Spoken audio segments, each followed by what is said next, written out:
Charlie. Nice to see you're back. Are you ready for some more tips? Well, Dave, yes I am. The tips you're giving me have been, very helpful. Thanks, Charlie. Let's talk about some more useful small business tips.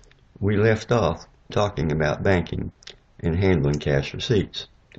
So let's pick up and discuss some more tips related to handling cash.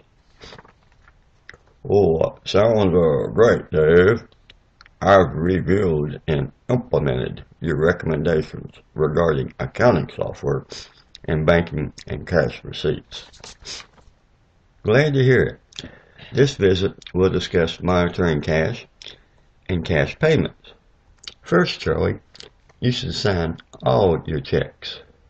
An excellent method for getting an idea of where your money is being spent and to whom it's going is for you to personally sign your own checks.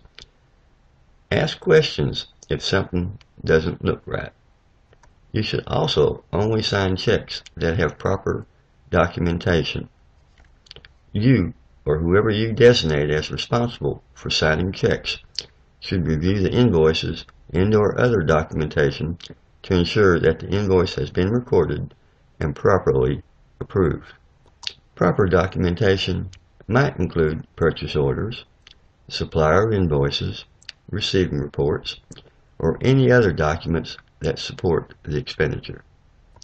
You should also keep your checks locked up and secure. If possible, you should also separate the cash duties. Have one employee or yourself assign the task of getting the mail, preparing your deposit ticket and the supporting documentation, and another employee should be responsible for the actual recording of these payments. Make sure that all checks are stamped or endorsed for deposit only, immediately. You don't have to do this all the time, but occasionally you should get the unopened bank statement. Review your checks to make sure they have all been properly signed. Pay special attention to any checks made out to cash. Don't let this task fall through the cracks.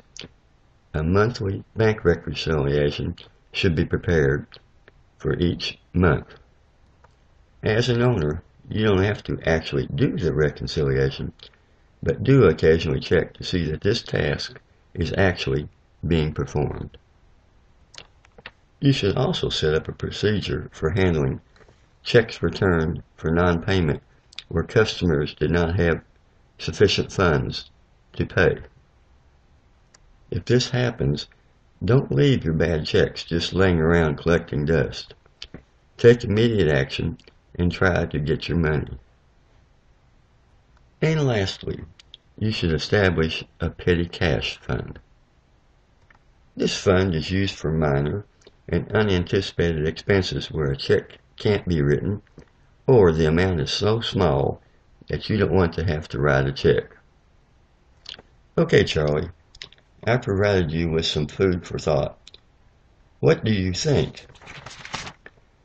Well, yes you have, Dave. I need to digest these tips and put recommendations in place where they're needed in my business. Well, that's enough for this visit.